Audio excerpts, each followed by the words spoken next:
Unruly Arts is a art studio here at the Toledo Botanical Gardens. We are a 501(c) nonprofit organization that serves mostly adults with developmental disabilities.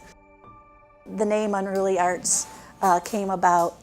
For us, it means creative freedom. It doesn't mean that we're not following all the rules, but maybe not every rule. We are creating art in our own way, in our own style, and just having fun while doing it. Unruly Arts helps people with disabilities, in my opinion, is just by giving them a voice, letting them show what they can do. We really are focused more on abilities than disabilities. And it's fun to see people learning new things, trying new things that maybe they didn't have the opportunity to try when they were in school. Art is such a fluid thing that you can learn all the time. We're offering classes to other people and to everyone to come and try something new, and that's what they've done. The studio is offering them a chance to highlight their abilities, share that with the community, let people see that everybody has value and that what their work is valuable. We have artists that are getting commissions and being asked to do things for people. There's sometimes such a unique perspective on the world, and what I always love is most of my artists have no fear. They come in and they will paint, without worrying if this color goes with this or this color goes with this. It comes out and they turn out beautifully, whereas some people would be afraid that, oh, you don't want to mix that, but that is not what happens here.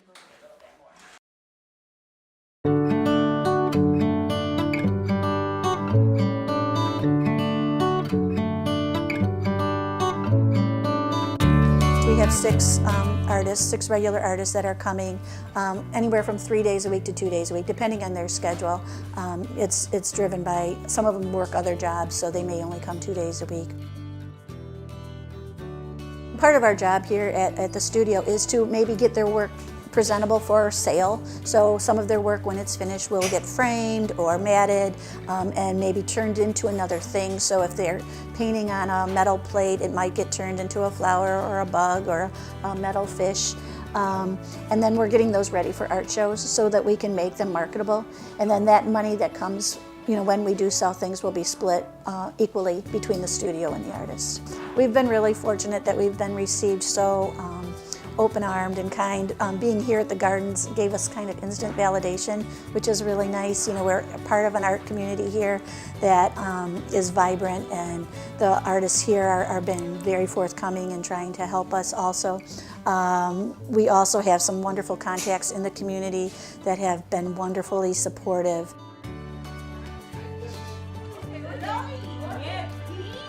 The artists here can create whatever they want. Basically, it is artist driven. So just for example, someone came in today and they wanted to learn how to knit, and we were fortunate one of our volunteers is a wonderful knitter, and so she took the time to teach someone that. So really, it's whatever they have that they want to fulfill. It may not happen that day, but if they say they want to learn how to do something, we'll either find a volunteer that knows how to do it, we'll research it, and we'll make it happen. This is what I was working on, and you're going to do a much better job. But the paper. We do have an incredible group of volunteers, and we are getting more coming daily. What they get out of it, I think, turns out they think they're giving something to us, but they really are getting more than I think. And if you could ask one of them, I'm sure they would share this with you also. It's just it's a family here of people that really care about what they do, and they care about each of the folks that are here.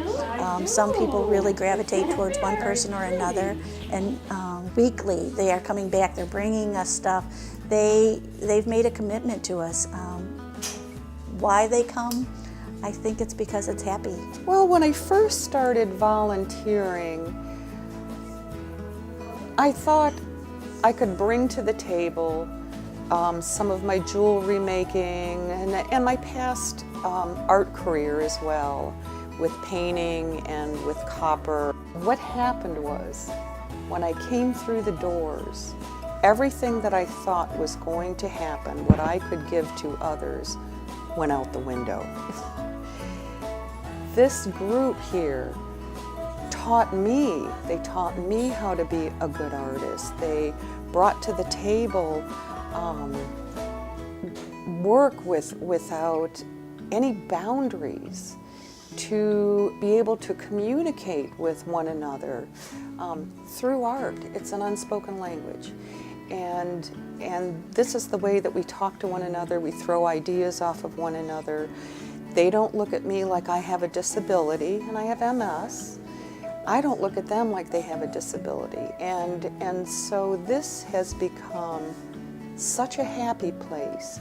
You don't ever want to leave. I come here when the studio is closed to help clean, to help assemble some of the art that we've done. I can't imagine wanting to be anywhere else. What I found with the artists came to me, especially when I'm sitting back here creating, and it gave them space, but it gave them the capability to come to this area where really and truly anything goes over here. And I was able to get to know them one at a time. And they are brilliant. They have their own personalities, their charms. You are able to understand. Some are a little hard, some of the artists are a little hard to understand, but within a couple of weeks you got it. And their sense of humor is wicked.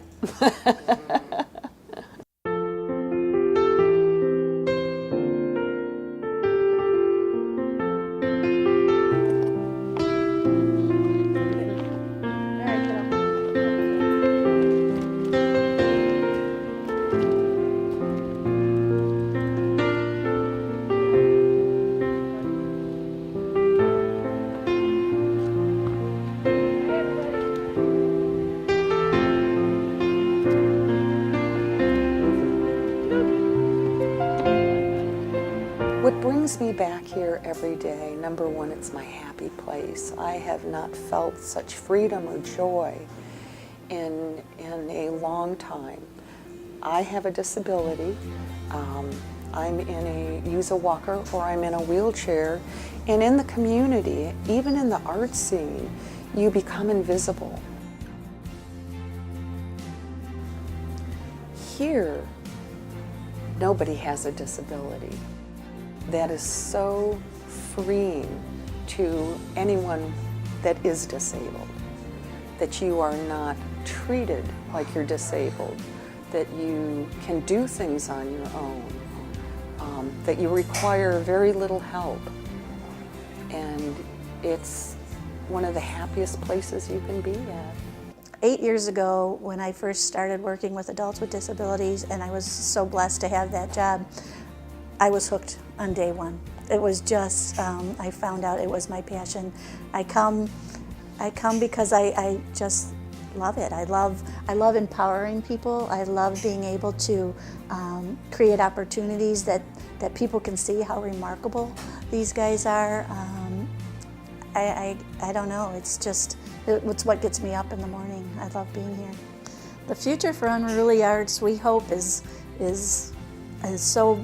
so vast and so big. And when we're looking at all these buildings and wanting to take over, but you know, the possibilities are endless. You know, we have incredibly creative people here who are doing amazing work, and we just hope that once we get the word out that more people will come and take part and purchase our work or want to be a part of the studio.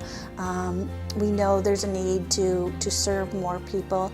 Our studio here is very tiny, so we know this may be a temporary space because we are really looking to expand and serve not only people with disabilities, but you know, maybe other underserved populations, seniors and veterans, and you know, the possibilities are endless of who really needs a place just to express themselves. Maybe, you know, cancer survivors, anybody that might get a benefit from really being able to be free to do something that they may never have done before.